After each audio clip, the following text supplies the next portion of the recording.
This is CBY, Christian Broadcasting of Yakima, your local Trinity Broadcasting Network affiliate, bringing to our valley quality Christian programming for over 20 years.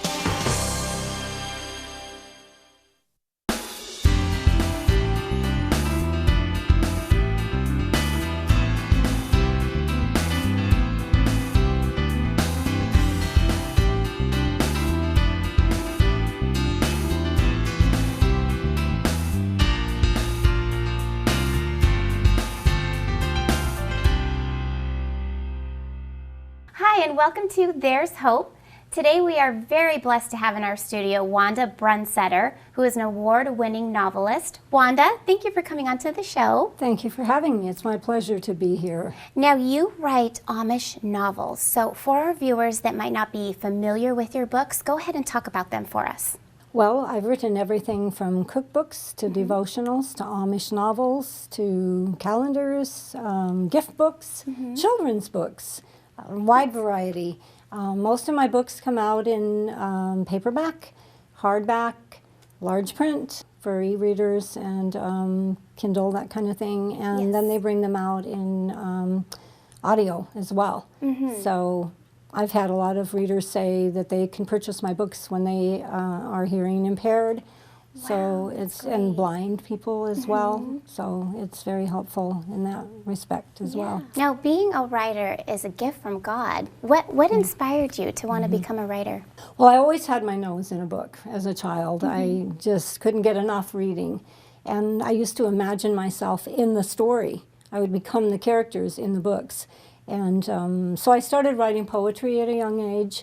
And my first poem was about a moth, and my school teacher liked it and told me she thought I had potential. And she planted that seed in my little brain and that I needed because I wasn't getting that kind of support at home. Right. Unfortunately, my dad thought that my head was in the clouds and it should come down to earth. And I think now, boy, I'm glad I kept my head in the clouds. Right, absolutely. So that's what started it. And then later, after I was already married and had children, I had the opportunity to take my first writing course. And from that moment on, I knew this was what God called me to do. And I've never let go of that, and I pursued it. I've just found this out the other day. My publisher informed me I have been with them for 21 years. Wow. Same publisher, so that's pretty exciting. Yes. Now, how do you incorporate Christ in your books to help bring glory to God? Throughout the whole storyline, God is there, helping the character. Sometimes I'll deal with a character who doesn't know God at all, but by the end of the book they do. Other times it's a Christian who's struggling with their faith. But I incorporate a lot of scriptures throughout the book, and those scriptures are what's speaking to hearts. I get emails all the time from people, or they'll come to a book signing and to my face they'll say, "Wow, that book just ministered to me. It helped me through a difficult time. It led me to the Lord." That's awesome. Sometimes I just feel so blessed. I mean, somebody asked me the other day, how does it feel to be famous? I said, I don't think of myself as famous. That's not why I'm writing. I said, what feels good is when people tell me something they've read in one of my books has changed their life and has brought them closer to the Lord or found their way to the Lord. That's where the blessing lies. Yes. What is your favorite book of the Bible, and tell us why? That's a hard one because they're all great. Yes. I love the Psalms and the Proverbs. Proverbs 17:22 is my life verse. Merry heart does good like a medicine, but a broken spirit dries the bones. And I had to learn at a very young age that I had to incorporate laughter and look for joy because my childhood was not a happy one. And I realized when a friend told me, "You never smile," and I realized she was right. And she said, I said, I don't have anything to smile about. As a child, I felt that I didn't. She said, "You always have something to smile about. Look around you." She started saying things like babies and birds and happy things, flowers and things like that. And I woke up. And then I read that verse in Proverbs, and it really touched my heart. So that's definitely my favorite verse. And of course, I love the Gospels and John 3:16. I clung to that when I was a young child and accepted Christ for the first time. And so there's many verses and many Gospels and many books of the Bible that I like. Now, what kind of research do you do, or how long do you spend researching before you actually start writing a book? That all depends on what kind of a book that it Okay. is. The average Amish book, I don't have to research too much anymore because I know the Amish so well. We have many Yes. Amish friends. However, I have a novella coming up. It's in a collection with my daughter-in-law and my granddaughter. We've Okay. each written a novella coming out in June of 2019. And it's in a very unusual Amish community, different than most. And we had to go there, I think I've been there 3 times, and my daughter-in-law's been there twice, to research that area and get to know the people. For me, at least, I can't write about something I don't really know. If I'm writing a historical novel, which I have written some historical that are not Amish, I always go to that area, know the area, and do everything I can to learn about what it was like back, say, in the 1800s. Wanda, tell us how many books that you have actually written, and how many hours a day do you spend writing? I've written close to 90 books, Wow, with over 10 million copies sold. 10 million. I think That we're is creeping amazing. up closer to 11 now. How many hours a day depends on what my other schedule is like. Okay. The rest of my day, if I have other things I have to do, and if I'm close to a deadline. But I would say on average I spend about 8 hours a day writing, and if I'm close to a deadline I might spend 10 or 12. Just Okay. depends. Now, do you have a favorite place to write? Or do you write on the computer or pen? I'm a computer writer. Okay. I will print off after I do my first draft. I will print it off, and I will read it out loud, and I will make notes in the margin. So that's the only pen that ever touches my writing. Yeah. The rest is all computer. And my favorite place to write is outdoors. I love to take my word processor outdoors, write what God lays on my heart, and then I bring it in and I upload it to the computer. But of Okay. course, I can't always be outdoors. Yes. So I will look for a place to sit where I can see outdoors. There's something about seeing the nature of trees and birds and all of this that really touches me and helps me to be able. Now there are times when I don't have a choice. I'm on an airplane and I'm writing, or I'm in a hotel room and I'm writing. But I feel like my inspiration comes the best when it's related to outdoors. Right. How do you come up with the characters' names? Well, part of it is because we know so many Amish, and sometimes I'll use some of my Amish friends' names with their permission, and I'll assure them that the book is not about them. I'm just using their name. Yes. But also, if I'm doing a book set, say in Pennsylvania, I will get a directory for that area. It's an Amish directory that the Amish community puts together. Okay. And when you look in the directory, there's Amish names. Everybody in that community is listed. So I might pick names from that. Oh, okay. Interesting. For someone who is just beginning to read your books, is there a particular series that you would recommend that they start with? Depends on what they like. If they Okay. like cooking, my cooking class series would be awesome. If they like quilting, the Quilting Club series would be great. Okay. If they like a little mystery, my Daughters of Lancaster County series that involves the kidnapping of an Amish child would be a good one. Okay. Now let's talk about some of your covers. Isn't your granddaughter is on one of the covers? Isn't that right? Is it this one? That's the one, exactly. Okay. It's called The Hope Jar. It's book 1 in a brand new series. And my oldest granddaughter, who lives in Boise, she's on the cover. Okay. And my grandson is the one who does the covers. Oh, he does okay, that's the model great. part. Wow. And they like him to get a professional model usually. Okay. But if he has somebody local or somebody he knows that meets the model criteria, they'll go for it. And makes it more special. That's your It granddaughter. does. Yeah. And when we showed them her name is Janelle, picture, they were like, "Oh yes, she's beautiful. She's perfect." So she's on the cover, and so my youngest granddaughter was on another cover called the Hawaiian Quilt. So now I have the oldest and the youngest granddaughters on covers. So that makes it real special for me. Yeah. Is there a most difficult scene in a book that it was really hard for you to write? I've had a few like that. Okay. One in particular is in a book called A Sister's Test. And this young woman is married and is expecting a baby. And it's Christmas Eve, and they're on their way to her parents' house, and they get in an accident in there with their horse and buggy. Her husband is killed, and she loses the baby. And it's very heart-wrenching. A lot of my books, people say they have to keep Kleenex, either for the happy scenes or the sad ones. But it's real life, and I like to show how God helps people through that. But there's one particular scene where she is grieving so bad, and she's almost, I don't know if she's exactly thinking about committing suicide, but she wishes she was dead. And so in the scene, she's laying on the floor in her room trying to come to grips with this and how is she going to move forward. And in order to write that scene, I actually got up from my computer and laid on the floor. I wanted to see what she would see and I wanted to become her for that moment. So it was a difficult scene. I was choked up writing it even. But I think it was a meaningful scene and it touched readers' hearts. Right. What are some of your major themes of your books? Strengthening of faith is one, because people do tend to either lose their faith or their faith becomes weakened by circumstances.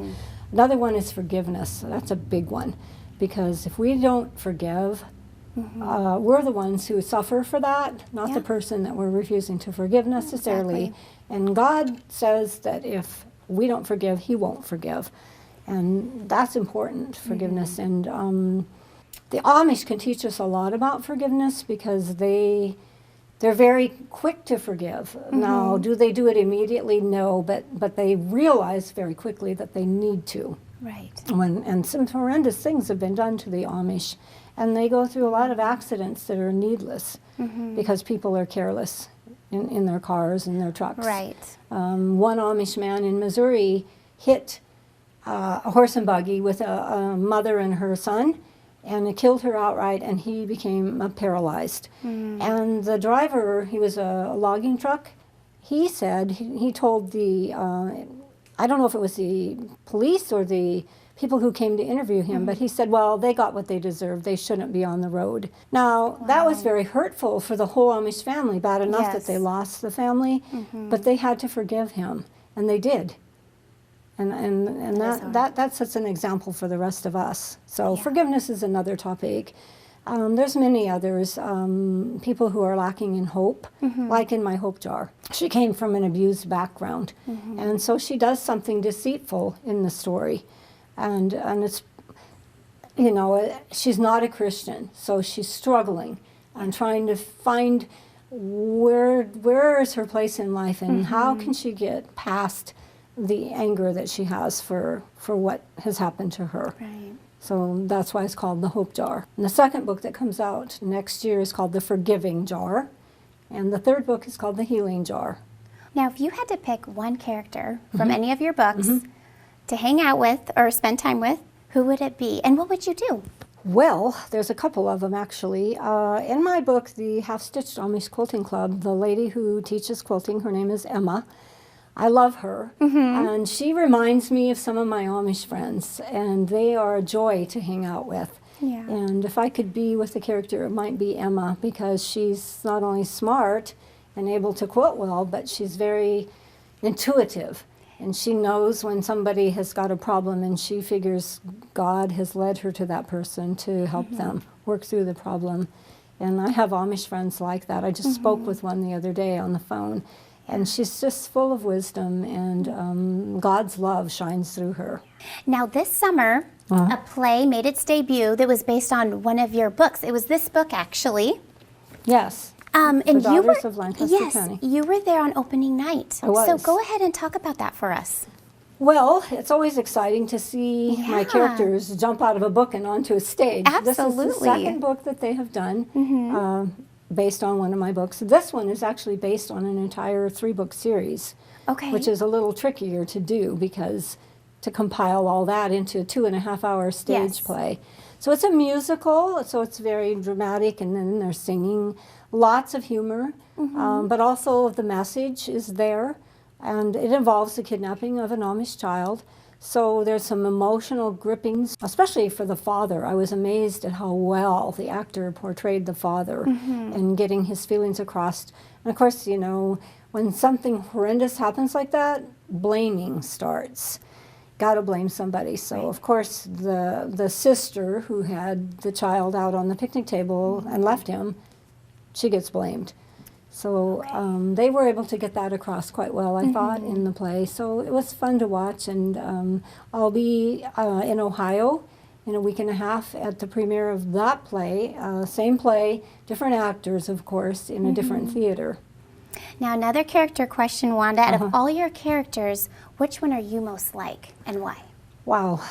You know, honestly, I don't feel like I'm like any of them. Okay. I think they're all out of my imagination. I suppose there might be some character quirks Yeah. that are mine thrown in here and there. But as far as just saying, okay, this character, that's me, I don't see it. Somebody else reading my book who knows me well might say, oh, she wrote that about herself. But I suppose maybe I wrote a book, I don't have it here with me, many years ago when I was early on in my career, called Talking for Two, about a young woman who was a ventriloquist. Okay. And I suppose maybe it was me a little bit, in that she was very shy, which I used to be. You'd never know it now. But and ventriloquism helped bring her out of her shyness. Oh, okay. In my case, I was already out of it by the time I started doing ventriloquism. My husband is the reason that I'm not so shy, because he's not, and being with him has helped me. Bring that out of you. Yeah. So maybe that one, Talking for Two, Okay. and the character in that. What was your favorite book growing up as a child? Nancy and Plum by Betty McDonald. I don't know how many times I read that book, and somewhere along the line I lost it, and I really wanted to have it just in my library. And so I found it, or maybe I think my daughter found it for me and gave it to me for my birthday one year as an adult. And you know what? I sat right down and read it. I wanted to remember what there was about that book that drew me in. I lived the characters of Nancy and Plum. They were orphans. And I wasn't an orphan, but I felt like one. Right. So that was my favorite book. Wonderful. What do you consider your greatest accomplishment? Oh, I don't know. I mean, I won a lot of awards. My books have won a lot of awards, and that hasn't... Some people might think that is a great accomplishment. It hasn't really meant that much to me, because an award is an award. The accomplishment for me comes from people's lives being changed when they read my books. Of course, having my book turned into a musical 2 times has been an accomplishment that I have felt good about, mostly because people come into those plays that are not necessarily Christians, and they're being exposed to the gospel. And that's very, very important to me. Tell us, what do you like most about the writing process? I was thinking about that the other day, actually. The first draft is tough, it always is, because you're trying to get everything down, and you want to make sure that it flows well and does everything it's supposed to do. But that second draft, as I'm reading it and editing it, even though I'm marking up my page big time, that's my favorite part. It's like putting frosting on a cake. Oh, really? Okay. Yeah, and by the third or fourth draft, when I'm really doing the final polishing, I'm just loving it, because that's creating the best of the best. Right. And the first draft, I kind of call that my junk, you know, because you're just writing whatever comes to you. And some of that stays, and some of it doesn't. Some, you know, the deleted scenes like you would have in a movie. Well, sometimes I delete scenes or paragraphs or just lines in a book. Yeah. What's been your best compliment?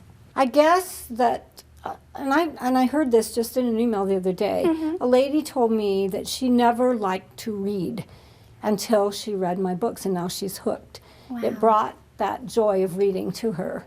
And I guess maybe that probably was maybe one of my best compliments. And another one told me recently that she felt that I know the Amish very well and I portray them correctly. She could feel that by what I say. Wanda, can you tell us about your most recent book and why it is a must-read? This one is called The Christmas Prayer. It is not Amish, it's historical, and it's a smaller book because it is a novella. And a novella is like a quarter of the size. It's like about maybe 25 to 30,000 words, whereas a full-size novella is 100,000. But the story is, and it's getting really good reviews. I did check that out the other day. That's just to great. See. The story is taking a group, a very small wagon train. They actually missed the wagon train. So now they're taking their own small wagon train across, and they're in the Sierra Nevadas. So it's dealing with the people that are on the train, and there's a little bit of a love triangle going on. Okay. The young girl has been promised to marry a very wealthy man, and she doesn't love him, but she's doing it for her mother because she wants to be able to take care of her mom financially. So she's torn, and then of course she meets not one but two men on this small wagon train that she's kind of interested in them, and they're showing an interest in them. Okay. In her. The drama that really occurs is when they get stuck. They didn't get over the mountains soon enough, and bad weather hits.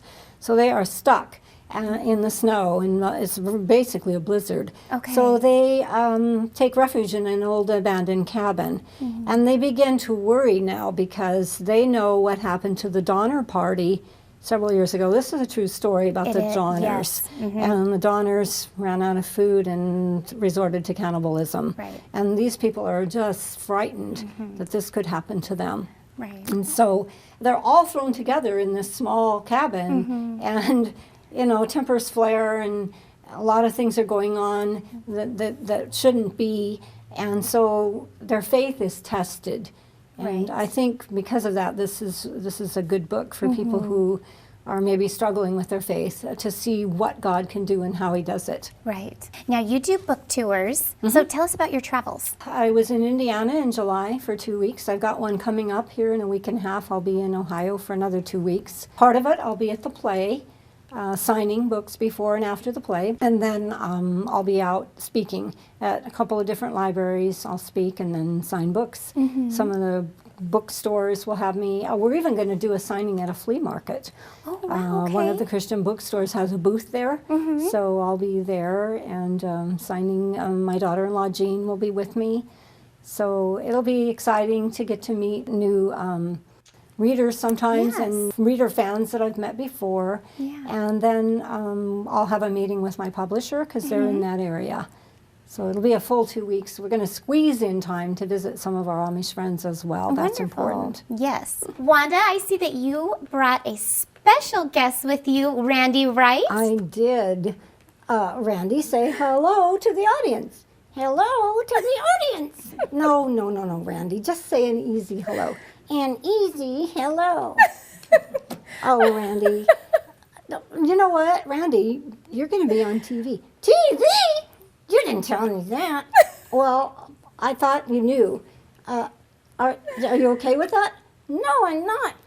If I knew I was going to be on TV, I would have dressed for the occasion. Oh, well, what? Really? What would you have worn? My tux? Your tux? You would have wore a tuxedo to be on TV? No, I would have tucked in my shirt. Oh. Well, it's very nice to meet you, Randy. Tell me, when you travel with Wanda, how do you help spread the good news of Jesus? Oh, well, we tell stories about Jesus. And we learn lessons. Great. Yeah. I bet you make lots of friends when you travel. Is that right? Oh, yeah, lots of friends. Oh, yes. What happened, Randy, one time? You remember when you asked one of the little girls in the audience to come up and kiss you? Oh, yeah, she came right up and kissed me. And what did my husband say? He said, who would want to kiss a Dundee? And what did you say? I said, what do you mean? Your wife's been kissing one for years. Randy, that wasn't very nice. No, but it sure was funny. Randy, tell us a little bit about your favorite children's book. Let's see. I like The Wisdom of Solomon. Oh, this one here, the storybook, The Wisdom. Yeah, I like that. And it has good, look at it. Oh, yeah. There's a horse and buggy. Have you ever ridden in a horse and buggy? No. I haven't. Well, maybe you're going to get your chance, because I think I'm going to get a new buggy. Whoa. Really? Yeah, I just talked to an Amish friend of mine this morning, and we're trying to get a Wow. buggy sent out here from Indiana. Oh, that would be fabulous. Wouldn't it? Yeah. What do you think about that, Randy? I like it. Woohoo! Can we get a horse? Well, I don't know about the horse, but we'll see.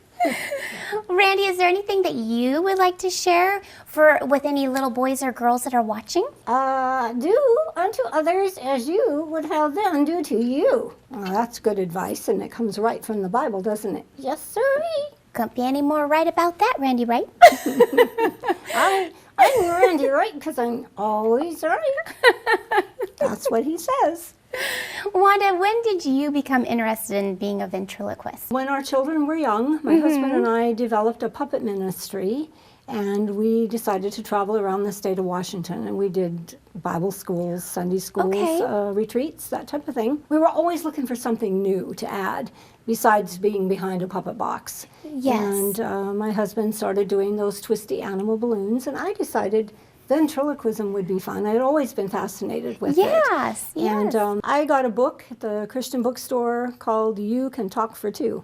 Yeah, you talk for two. I do talk for two, don't I? I practiced with it for about 6 months, and then I thought, maybe I'll give it a try. But I wanted to try it somewhere where I felt safe. Yes. So I did it in our home church for Sunday school opening. We had like a 15-minute opening every Sunday.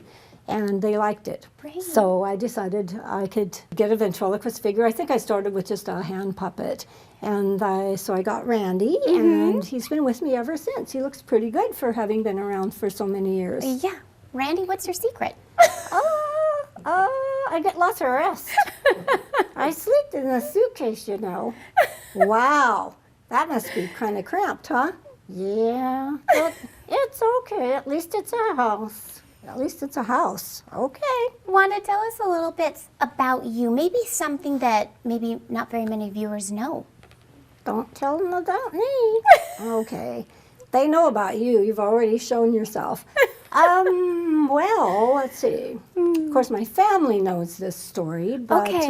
Probably most of my readers and viewers don't. I met my husband it was just like right around my birthday when I was just turning 19. Okay. And that was in November. And by February of the next year, we were married. By the first part of February, on the 8th. Wow. So we're talking, and when we first met, it wasn't like, okay, we're going to be together. He was actually kind of seeing a friend of mine. And I realized that there was something about him that I was drawn to him, and he was drawn to me. So I asked my friend how she felt about that, because she could see there was a little connection. She said, I'm okay with it. She said, Richard and I are just friends. So she was okay with it. But we got married very quickly, mostly because he was going to be, he was in the Army, and he was going to be shipped out to Germany for 2 years. And we wanted to cement our relationship. We were afraid 2 years was so long, and we were young. You know, we might have gone on to find someone else. So God brought us together, and we've been with each other for 55 years. That is, well, congratulations. You don't see that very much these days. That is especially awesome. for such a short courtship. Yes. Wanda, remind our viewers on how they can go about buying your books and looking for your books. Yeah, my books are available on the internet, of course, on Amazon, ChristianBook.com, Barnes & Noble. You can go into a Barnes & Noble store, any Christian bookstore, Walmart, anywhere that sells books, really. You can get them also from my publisher at barberbooks.com. Okay. Well, Randy, thank you so much for coming onto the show, and it was a pleasure to meet you, sir. Oh, thank you. It's nice to meet you too, Heidi. And Wanda, thank you so much for coming on and sharing with us. My and may pleasure. God bless you. Blessings to you as well. Thank you. And don't forget to check out Wanda's website. And thank you for watching There's Hope.